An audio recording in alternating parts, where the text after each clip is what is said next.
میں کپڑے सिलाई करके बैंकॉक भेजती थी।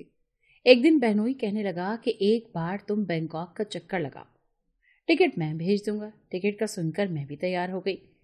ढेर सारे कपड़े सीकर तैयार किए और बैग भर कर रवाना हो गई। एक हफ्ता तो बहनोई ने मेरी खूब आवभगत की, मगर 7वें दिन मेरे होश उड़ गए। बहनोई ने मुझे सब सिंड्रेला की जादूगरनी कहते थे, और ये बात कुछ झूठ भी ना थी, क्योंकि मैं जिस तरह के कपड़े सिलाई करती थी, औरतों की हैरत से आंखें फटी रह जाती थी। मेरे हाथों में कमाल का जादुई हुनर था। मेरे दिमाग में ऐसे नित नए डिजाइन कपड़ों के हवाले से आते कि हमारे मोहल्ले के सब लोग डबल कीमत पर मुझसे ही कपड़े सिलवाते थे। यहाँ तक अब बड़ी बड़ी बुटीक वालियां भी मेरे पास आने लगी थी। मेरे पास इतना काम था कि सर खुजाने की भी फुर्सत ना थी। लेकिन कहते हैं ना कि इंसान की लालच की भूख कभी नहीं मिटती। मेरा शुमार भी ऐसे ही लोगों में होता था। मैं नहीं जानती थी कि मेरा ये लालच मुझे कहीं का नहीं छोड़ेगा।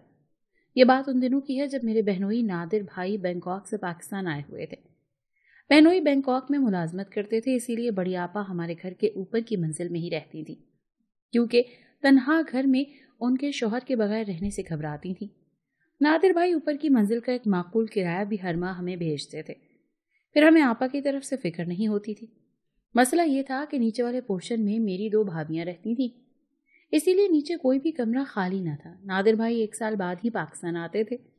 मैंने अपनी सिलाई के लिए अलग से जो कमरा बनाया था वो ऊपर वाले पोर्शन में था।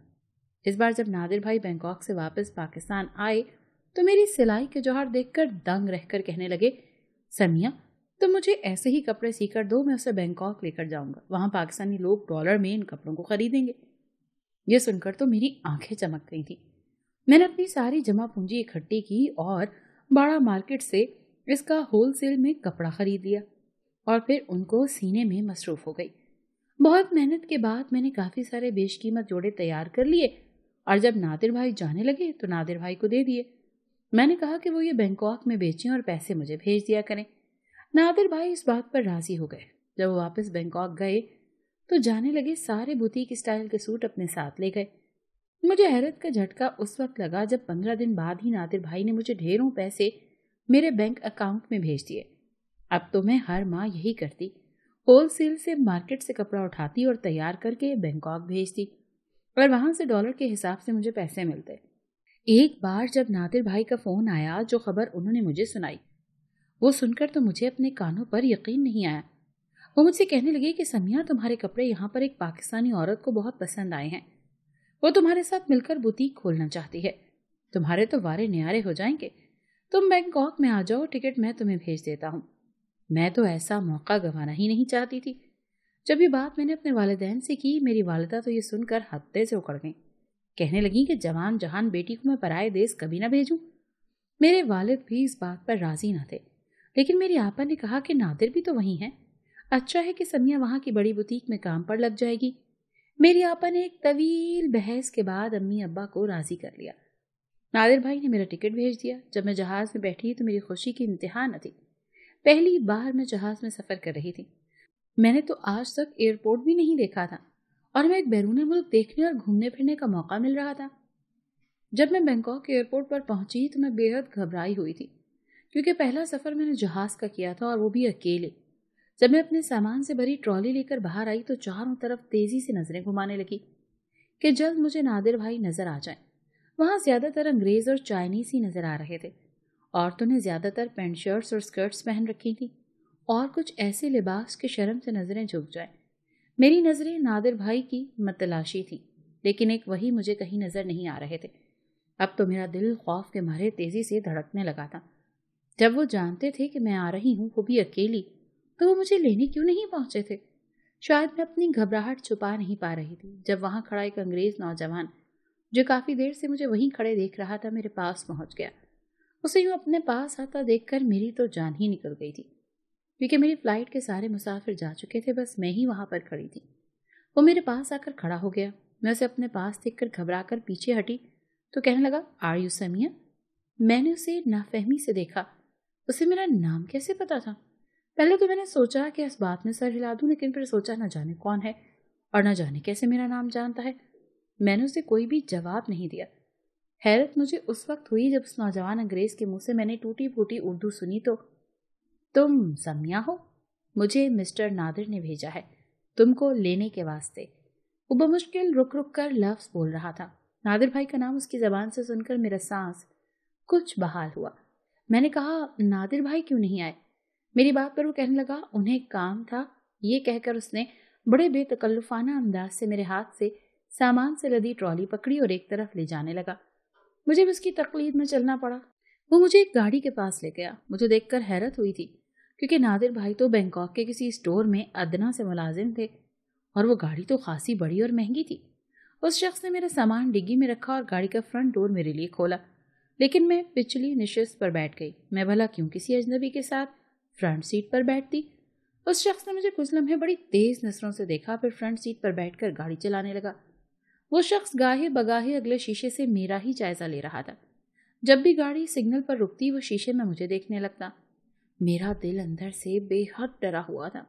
मैं बार बार टिश्यू से अपने पसीने पोंछ रही थी। मैंने सोच लिया था कि घर पहुंचते ही नादिर भाई से इस शख्स की शिकायत लगाऊंगी। दूसरा हैरत का झटका मुझे उस वक्त लगा जब गाड़ी एक शानदार बिल्डिंग के सामने रुकी। उस बिल्डिंग के 25-30 फ्लोर देखकर तो मेरा सर चकरा गया था। मैं उसी शख्स के हमरा अंदर दाखिल हुई और फिर लिफ्ट में बैठकर एक फ्लैट तक पहुंची।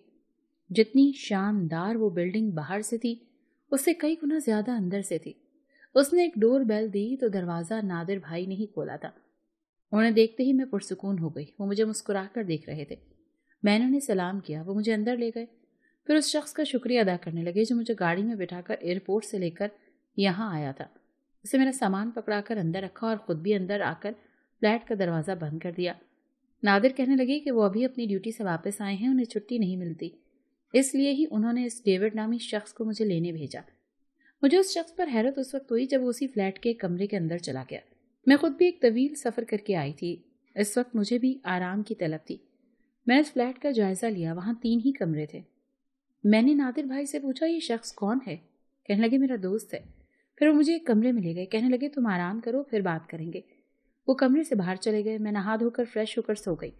मेरी आंख रात को एक बेहंगम से शोर से खुली, जैसे 4-5 मर्द इस फ्लैट में मौजूद हों और बाहर लाउंज में ही बातें कर रहे हों।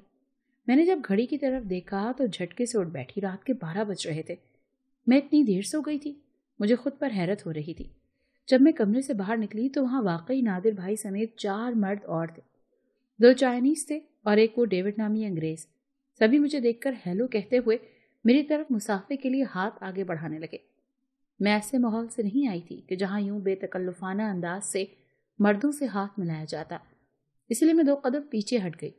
नादिर भाई ने उनसे कहा कि ये लड़की शर्मीली है। वो मुझे देखकर मुस्कुराने लगे। सामने रखे टेबल पर पिज़्ज़े के डब्बे और शीशे के ग्लासों में कोक रखी थी।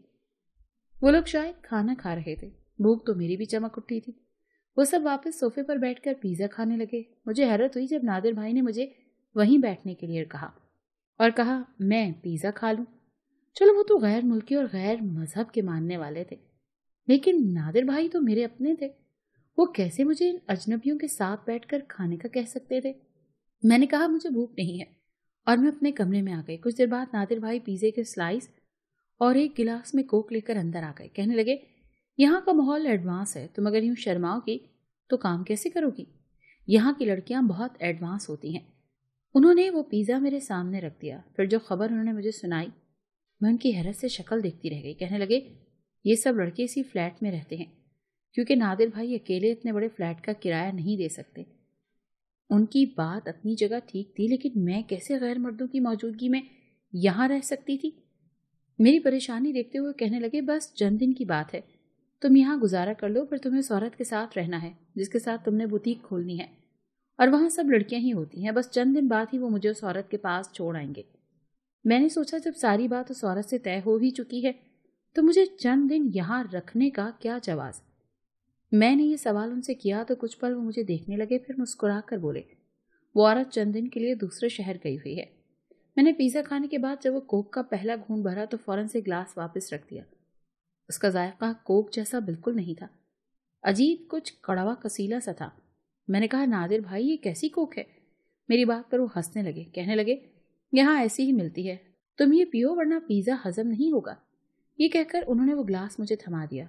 मैंने बमुश्किल ही उस ग्लास को खाली किया था। मुझे वो मशरूब बिल्कुल भी अच्छा नहीं लगा था, لیکن بات وہی تھی کہ جو پیزا میں نے کھایا تھا وہ واقعی بہت ہیوی تھا. شاید میں بہت زیادہ تھک چکی تھی، اسی لیے مجھے دوبارہ سے نیند آنے لگی تھی. نادر بھائی مجھ سے آپا کے بارے میں اور گھر والوں کے بارے میں پوچھنے لگے، لیکن میں ان سے زیادہ دیر بات ہی نہیں کر پا رہی تھی. میری آنکھوں میں تو نیند کسی نشے کی طرح سے اترنے لگی تھی. میں اپنی اس نیند پر قابو نہیں کر پا رہی تھی. میں وہیں بیڈ پر لیٹ کر سو گئی. مجھے ایسی گہری نیند آئی کہ پھر صبح ہی میری آنکھ کھلی تھی. لیکن نہ جانے کیوں مجھے اپنا آپ کچھ الگ سا لگ رہا تھا، جیسے بے حد تھکن سے چور ہو چکی ہوں. مجھے اپنے وجود میں نقاہت سی محسوس ہو رہی تھی. میرا سر اب بھی نیند سے چکرا رہا تھا. پھر بھی میں اپنا سر چکراتا سر پکڑ کر اٹھ بیٹھ گئی. مجھے اپنی کیفیت سمجھ نہیں آ رہی تھی.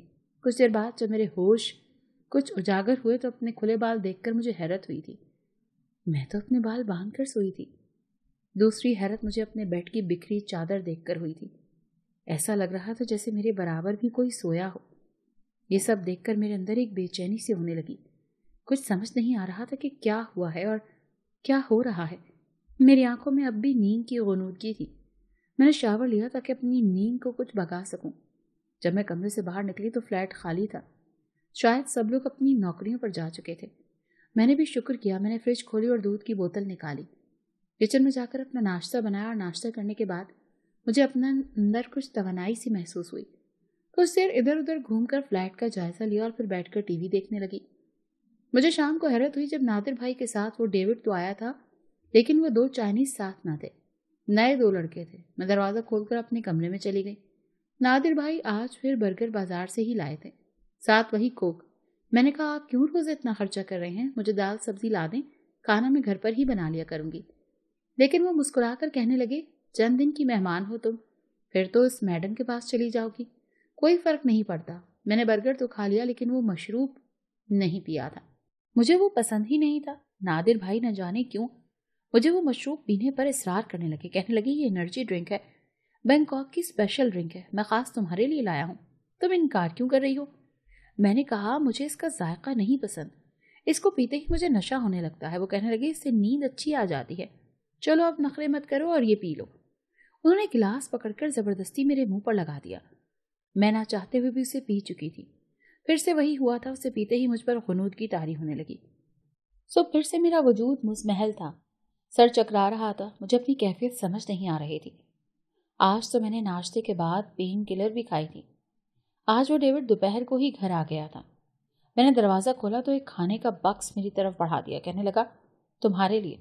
میں نے وہ بکس اس سے لیا اور کچن میں رکھ دیا. مجھے بھوک نہیں تھی. میں اپنے کمرے میں جانے لگی کیونکہ جب نادر بھائی کے ساتھ سب نوجوان آتے تھے تو میں سامنے نہیں جاتی تھی، اسی لیے میں نے یہی سوچا کہ اپنے کمرے میں چلی جاؤں. لیکن اس نے میرا ہاتھ پکڑ لیا. میں نے کہا یہ کیا بدتمیزی ہے، چھوڑو میرا ہاتھ. وہ کہنے لگا تم بہت خوبصورت ہو. جب سے میں نے تمہارے ساتھ وقت گزارا ہے مجھے تم اور بھی اچھی لگنے لگی ہو. یہ بات سن کر تو میرے ہوش اڑ گئے تھے. میں نے غصے سے کہا کیا بکواس کر رہے ہو؟ وہ کہنے لگا تمہارا بہنوئی روز تمہیں نشہ آور شراب پلا کر تمہیں ہمارے حوالے کر دیتا ہے. روز 2 یا 3 گاہک تمہارے کمرے میں جاتے ہیں اور اس کے وہ ہزاروں ڈالر کماتا ہے اور بہت جلد تمہیں بیچنے والا ہے جہاں تم سے یہی سب کروایا جائے گا. اس کی باتیں سن کر میرا سر چکرانے لگا. مجھے اپنے وجود سے گھن آنے لگی تھی. کیسا بدبخت شخص تھا میرا بہنوئی. اس نے اپنی بہن جیسی سالی کے ساتھ کیا سلوک کیا تھا. میں رونے لگی. وہ انگریز کہنے لگا اب کیوں رو رہی ہو؟ اتنی ہی اپنی عزت پیاری تھی تو یہاں کیوں آئی؟ تم یہاں پیسہ ہی تو کمانے آئی ہو تو پھر کماؤ پیسہ. کہنے لگا میڈم جی یہ بینکاک ہے، یہاں پر ایسے ہی پیسہ کمایا جاتا ہے. میرا سر بری طرح چکرانے لگا. میں انجانے میں کیسا قبیح گناہ کر رہی تھی. لیکن وقت ابھی بھی نہیں گزرا تھا. ڈیوڈ اپنے کمرے میں چلا گیا. میں جلدی سے اپنے کمرے میں آئی اور اپنا پاسپورٹ اور ضروری کاغذات لیے. کچھ پیسے بھی میرے پاس موجود تھے. میں نے وہ بھی لیے اور اس فلیٹ سے باہر نکل کر وہاں سے میں نے ایک ٹیکسی کی اور سیدھا پولیس اسٹیشن پہنچ گئی. وہاں جا کر ساری بات آفیسرز کو بتا دی. خوش قسمتی سے وہاں پر ایک پاکستانی بھی موجود تھا جس کی وجہ سے مجھے بہت کچھ ان کو سمجھانے میں آسانی ہو گئی. انہوں نے بروقت کارروائی کی اور میرے بہنوئی کو بھی گرفتار کر لیا. مجھے واپس پاکستان بھی بھیج دیا. واپس آ کر میں نے روتے ہوئے ساری سچائی بتا دی. میری آپا تو سن کر ہی دنگ رہ گئی تھی. میری آپا بہت سیدھی سادی عورت تھیں جو آج تک اس شیطان شخص کو جان ہی نہ پائی تھیں. میرے والدین بھی میری وجہ سے بہت پریشان ہوئے لیکن میرے گناہ کو پردے میں ہی رکھا. نادر بھائی سے آپا کی طلاق دلوا دی گئی. بہت جلد میرا بھی دیکھ کر رشتہ طے کر دیا، اللہ نے میری عزت رکھ لی تھی، کیونکہ میں گناہ گار نہ تھی۔ جو کچھ میرے ساتھ ہوا انجانے میں ہوا، اور جیسے ہی مجھے علم ہوا میں نے موقع پا کر خود کو بچا لیا تھا، خود کو گناہ کے حوالے نہیں کیا تھا۔